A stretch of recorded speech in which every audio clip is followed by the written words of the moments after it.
Chapter 8.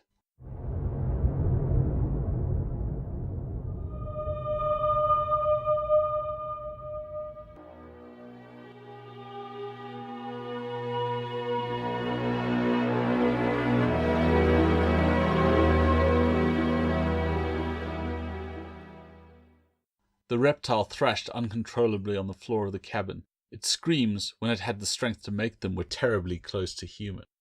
"Echo!" Claire called out. "Echo, what's wrong? Can you hear me?" But there was no response from the wildly twisting reptile, apart from a whistling sob.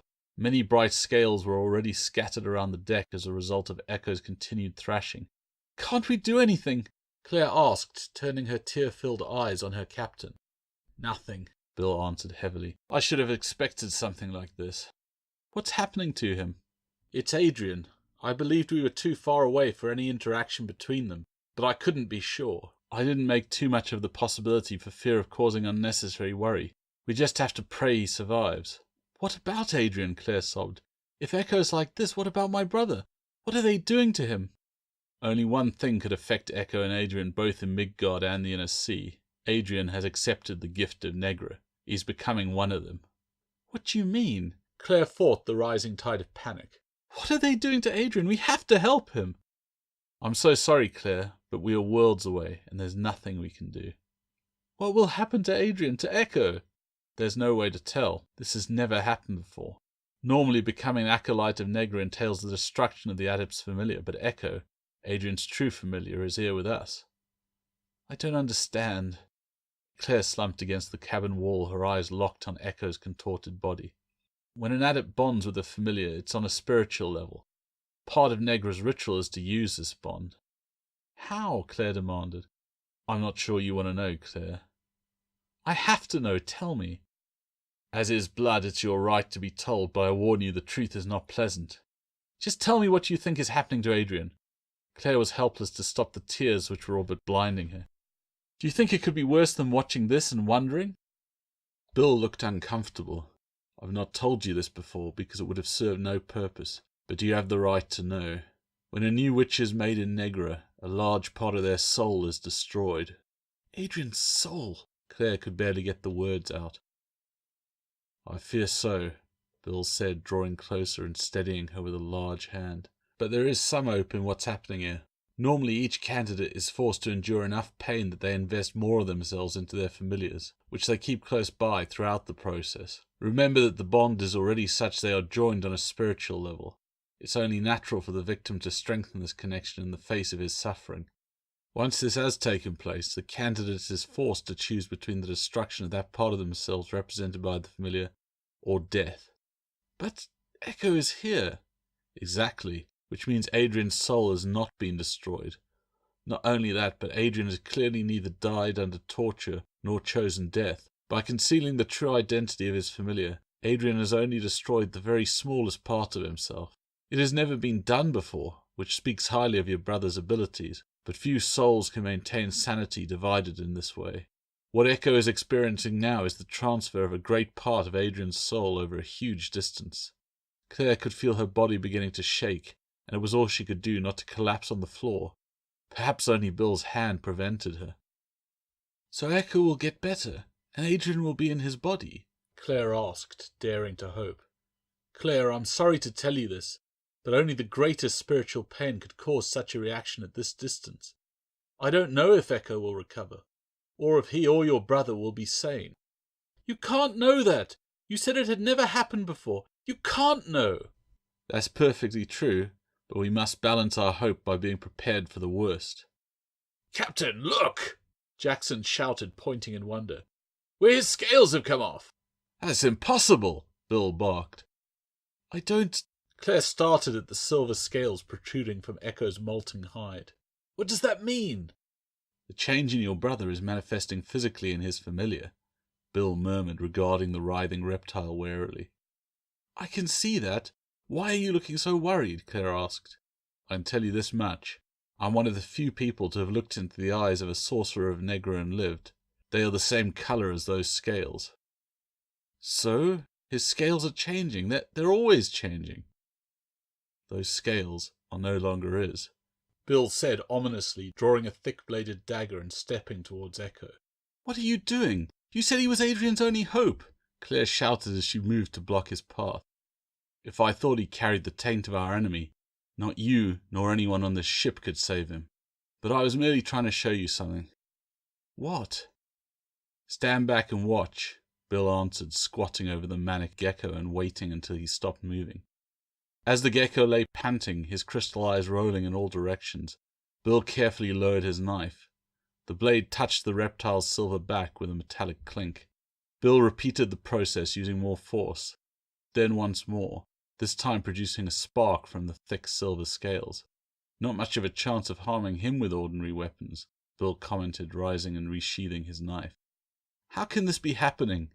Claire looked at the exhausted reptile in wonder. "He contains the soul of a witch of Negra. Who knows what may happen yet?" "But you won't hurt him," Claire insisted, searching the tall pirate's face. "I feel no taint in him, so for now I'll give things time to resolve themselves." "But what if—" "Then I will do what I must. I cannot make the promise you're asking for, Claire. I don't even know what this creature will be when he returns to himself. Will he be Echo, your brother, a combination of the two, or the servant of our enemy? We can only watch and be wary." "Well, I'll do the watching then," Claire said haughtily. She reached down to pick Echo up, but she found herself struggling to lift the armored reptile. "I'll give you a hand there, Claire," Rhett said, stepping in and helping her to lift her catatonic friend. "Thank you, Rhett." "Thank me later, this critter's heavy." "We'll take him to my cabin, if that's all right with you, Captain," Claire said, giving undue emphasis to the word. "Just be careful, Claire. I know what you're going through, but Echo's dangerous now." "I'll be careful," Claire promised, struggling to move her end of the gecko and leaving a spray of scales and gouges from the replacement on the floor. For the rest of the day and into the night, Claire watched as Echo changed. Thin scales grew into silver ridges and plates over a thickening body, until he was only vaguely recognizable as the stick-thin creature he had once been. At last, when Claire was close to giving up, Echo finally woke. "Echo?" "It's me, Claire," the reptile said gently in her mind. "It's Adrian. Where are we? And why can I look backwards and forwards at the same time?" "Adrian!" Claire reached for the silver lizard. "Wait, Claire," Bill said, quickly stepping into the cabin, his sword in hand. "No, what are you doing? That's Adrian!" "That remains to be seen," Bill answered. Before Claire could stop him, Bill reached out to touch the prone reptile with the tip of his sword. The moment the blade touched the silver scales, it began to radiate a dull green light. "What are you doing to him?" Claire shouted, trying to bat the sword aside. Bill sheathed the weapon in one quick movement before she could hurt herself and placed a restraining hand on her shoulder. "I'm sorry, Claire. I had to be sure." "What was that light? What have you done to him?" "Yes, what?" Adrian echoed. "I know I'm in Echo's mind. I can feel his body around me. But I can't get back to my own. What's going on?" "I had to know whether he was tainted or not," Bill said, ignoring Adrian and focusing on Claire. "It was essential for all of us. As much as you hope that Adrian is still alive, would you willingly accept a counterfeit who might bring destruction to us all?" "No, I don't want that. But you said that without Echo, Adrian was lost. Is that him, or is it a trick?" Tears and doubt mingled in Claire's eyes as she looked at the creature that might be her friend, her enemy, or strangest of all, her brother. "You can put your mind to rest on that score. It is tainted, but it is your brother's soul, or a large part thereof. It's no trick, and over these distances he represents no danger. My greatest worry now is that when we cross the boundary to the inner sea, the two halves of his soul will be close enough to sense each other again. The last thing our enterprise needs is the attention of one of Negra's witches." "What are you saying?" Adrian demanded angrily. "I'm no witch, and I'm certainly not half of myself. How have you trapped me here?" Bill looked at the lizard sadly. "What is the last thing you remember, Adrian?" "I was lying in the sun. No, I was floating in the clouds. Though I don't know how I know that. I couldn't see. Someone told me they were clouds. Someone said I had reached Negra. Why can't I remember more clearly?" the lizard asked, flicking his tail absently in frustration. "Calm down, Adrian," Bill said, squatting down so he could look the reptile in one of his rapidly darting eyes. At least stop leaving holes in my deck before you pull my ship apart. Claire was shocked to see the deep gouges in the decking caused by Echo's agitation. Echo became still again, and Bill continued. The reason you can't remember what happened is you are only a part of what you once were. The better part, I'm sure, since what was left behind will form the core of one of the most terrible monsters in existence. Perhaps you can be whole again someday, but for now your greatest challenge will be to stay in control of this new body without succumbing to its nature. I've been in Echo's mind before. True, but you have only shared it for a moment. You are less than you were, and none of us knows if you will ever return to your own body. I know of a few other cases where mages have occupied another body. In the end, the challenge is always not to succumb to the nature of the host. I cannot say for sure that it will go the same way with you, since we have no precedent. Then I must get back to my body as soon as possible, Adrian reasoned. You see the problem already. Your assertion shows a marked disregard for the complexity of the situation. You are thinking the way Echo would, in straight lines. I don't see that that's true. Are you saying that I shouldn't get back to my body? No, but I've already told you that getting close to your body would be difficult, and might well mean facing the witch that you have become, not to mention his colleagues. Echo might see the world in terms of needs and wants, but you know it's more complex. You must understand that what you suggest could endanger us all, including your sister. Then I must go, on my own. No, you can't just leave him like this. You promised, Claire blurted. I've not forgotten, Claire, Bill said gently. As your sister says, I have made a promise to her, an oath by the old ways. So I have little choice but to comply with our agreement and help you return to your body. But also, Bill turned to fix Claire with a hard look. Also in our agreement is the promise that Claire will aid me in my quest to destroy the Queen of Negra. I ask you, therefore, to be patient and aid us in this undertaking. How long will that take? If you fear one witch, how can you plan to destroy the mistress of them all? I have tried to bring about her destruction for many more years than I wish to talk about, but this time I believe I may be close. A few months ago I received news of an ancient trove that might contain an artifact powerful enough to bring about her end. So, it's treasure then?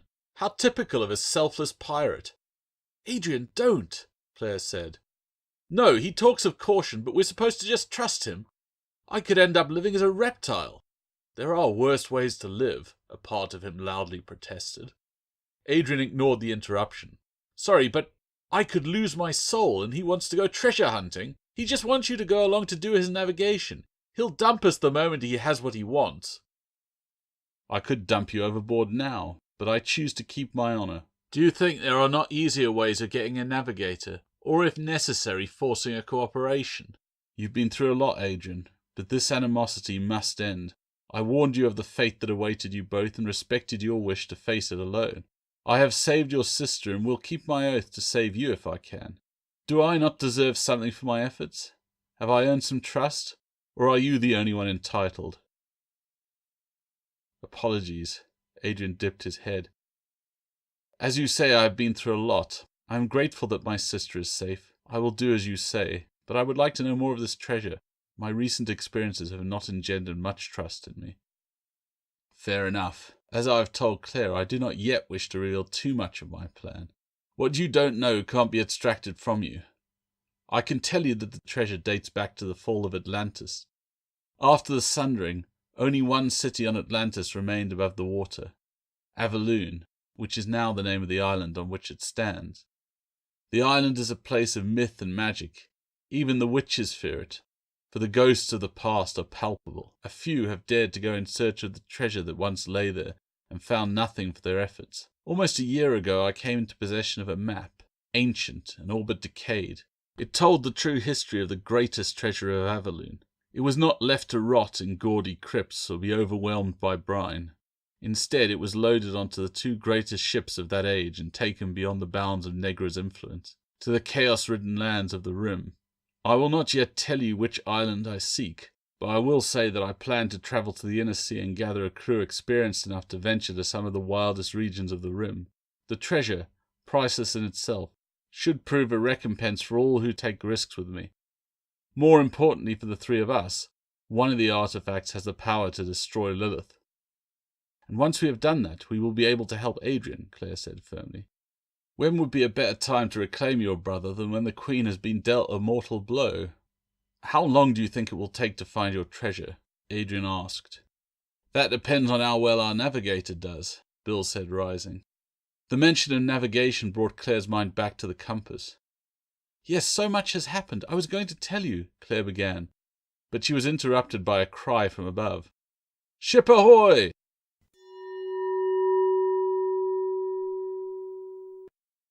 The frigate in the dark circle of the eyeglass was sporting every scrap of canvas she could. She's no more than a day behind us, Bill said grimly. I was going to tell you, but then Adrian came back and... The warning was late, but that's the bank we're stuck on, Bill replied, waving a hand in dismissal. Is it an Axis ship? Red asked, his worry plain. No, but it stinks of foul magic. Perhaps they are getting sloppy if they think that some local outfit can capture us. They seem to have tracked us well enough, whoever they are, Rhett pointed out. That frigate's got at least 100-man crew, give or take a ship's cat. We'll be outgunned, outmanned, and we're too far out in the open ocean to find anywhere to hide or outmaneuver them. That's why I'm the captain, Bill said with a grin. Don't you see? An Axis ship might follow us. A local ship has no chance if we slip through the nearest gate. What do you say, Claire? Think you can make up for the oversight by finding us a gate in a day's striking distance? With all due respect, sir, Jackson said before Claire could answer. Do you think the lass is up to it? If she's not, what do we have to lose? I'd rather be a prisoner than sail the rift with sirens, sir. Claire is more than up to the task, Jackson. Do not forget that she is of the old blood. Claire? Bill said sweetly. Yes, Captain? Why are you still here when you should be plotting me a course? Bill gave her a broad grin and a wink. That's why you're the captain, Rhett muttered to himself. You're mad enough to enjoy this. In the dimness of her cabin, Claire stared intently at her compass. This time it took less effort to establish the positions of the various gates, but try as she might, she could only find one gate the ship could reach in less than a day. Even that glowed fitfully, as if it were only just managing to maintain a foothold in reality. The compass told her that the gate would take them no nearer to the inner sea, but apart from that she could not establish even the glimmering of an intuition of what they might find on the other side. Biting her lip in frustration, Claire laid down the change of course and the new bearings on a swiftly drawn map. Before she could try her luck further, she was interrupted. I'll take whatever you can give me, Claire, Bill said as he entered the tiny cabin. I didn't want to alarm the others, but that ship smells of more than local sorcery. The fact that they found us so quickly is one thing, but me gut tells me there's something truly evil at work here. The only gate we could reach before they catch up seems strange. In what way? It's weak, almost not there sometimes, and I can't scry anything beyond it. Don't worry, it'll do. You're not worried that the gates seem strange? No, I've encountered them before. It's not usually dangerous to enter, but I wish this weren't the first new world you got to see. Why, what's the matter with it? I told you of the dead worlds, the places which Lilith has drained of energy. This is one of them. It sounds as if it may well be. Whatever the dangers, I think it will be better than tangling with what's behind us. I still don't know how to open the gate, or summon the Guardians. Claire felt overwhelmed by the responsibility thrust upon her. I suggest you don't tell anyone else that, or they may do something stupid. But what if I can't open the gate when we get there? What indeed? Don't worry. Blood will tell. Call to the gate and it will open to you. How can you be so certain? Because I've staked everything on it, love. Now get some rest. I'll call you when you're needed. What about Adrian? He might still need me, she said, looking over at the silver coil of scales in the corner. He's sensible enough to sleep while he can. You've been awake for a long time, and you'll need your strength. Don't worry, everything looks better after a good rest. So saying, Bill scooped up the map with his new heading and exited the cabin. I don't know how he expects me to get any sleep, Claire said to herself. I don't even know how you're managing it, she added, looking at Echo's sleeping body. Maybe Bill's right. You're already acting like Echo. No human being could sleep with all this going on. Despite her protestation, she found an excuse to lay her head back on the pillow while she studied the compass, and within minutes exhaustion claimed her. The frigate Resolute was only hours behind the goal when they reached the site of the gate. I don't understand it, Bill complained to Rhett as they took turns with the spyglass. Even with all that canvas, they must have dumped all their cargo, including their guns, to be moving that fast. We've been averaging 12 knots ourselves, and they're still slowly gaining. I just hope you're right about the girl opening the gate, Captain. Guns or no, I have no wish to tangle with that ship. We're almost on the gate now. We'd best wake her, Bill said, dropping the spyglass from his eye. No need, Captain. I think the lass is joining us now. Rhett pointed in Claire's direction as she emerged from the hatch. Good timing, Claire, Bill called in greeting. Are you ready? Claire used the time taken to climb the last steps onto the deck to ponder the question. How could she be ready when she knew so little? How could Bill give her so much responsibility? One look at the rest of the crew gave her the answer. He'd asked her to do this because he had no choice. Without her they were lost, and they knew it. Apparently I was born ready, Claire replied. Good girl, Bill gave her an approving nod. And with that, gentlemen, I suggest we go below decks ourselves. Can I stay with her? Adrian asked, crawling from the hatch after his sister. Best not to chance it. The song of the Guardians drives many men mad. I do not know what it might do to you, but why take the chance? I can close my ear flaps. I needn't hear anything. Go below, Adrian, Claire said softly. You'll be safer with the others. I'll do this. Are you sure? Yes, I'll be all right, Claire assured him. Okay, if you need me, just call. I won't need ears to hear you. Adrian stayed anyway, watching her until the last of the crew had gone below decks. I'll be fine, she waved him away. I know that, I just don't want to have to watch that lot putting wax in their ears. He lied. It should be safe now. Go, before they close the hatch. I'm going. I just wanted to tell you it was good to see you again, even if I have to put up with eating bugs to do it. Adrian slipped down the hatchway in a flash of silver before she could reply. A lump formed in her throat as she remembered how close she had come to losing her twin, and how real that danger remained. Her emotion mingled with pride at the idea that, for the first time in their lives, her brother was trusting entirely in her strength. Easy to be proud of something you haven't done yet, she chided herself. She gripped the smooth wood of the wheel with trembling hands and stared out across the featureless ocean. Doubt plagued her. According to her reckoning, they should be right on top of the gate, yet there was only empty sea and sky to be seen for miles. Ropes and timbers creaked around her in time with the sigh and gurgle of the waves. A sense of isolation and aimlessness threatened to break her focus. As she stood there, her hands limp on the jerking wheel, she felt like a cork drifting at the whim of the seemingly endless water around her. She allowed her eyes to roam between the sea and the horizon, studying the vast distances until her eye lit on the dark shape of the Resolute's sails. One look at the approaching ship was enough to strengthen her resolve. She reminded herself firmly that she knew exactly where she was. There was a gate there, and she was going to pass through it. She pictured the rift, remembering the strange keening sound she had first heard so long ago. The glowing arch that formed ahead of her was fitful by comparison to the blazing portal from her vision. But as she concentrated, the same high-pitched song spilled from it. Light bloomed over the bow. She turned the gull towards the light with 2 quick tugs. The black-hulled sloop slid into the glowing arch and hung timelessly in a space between worlds.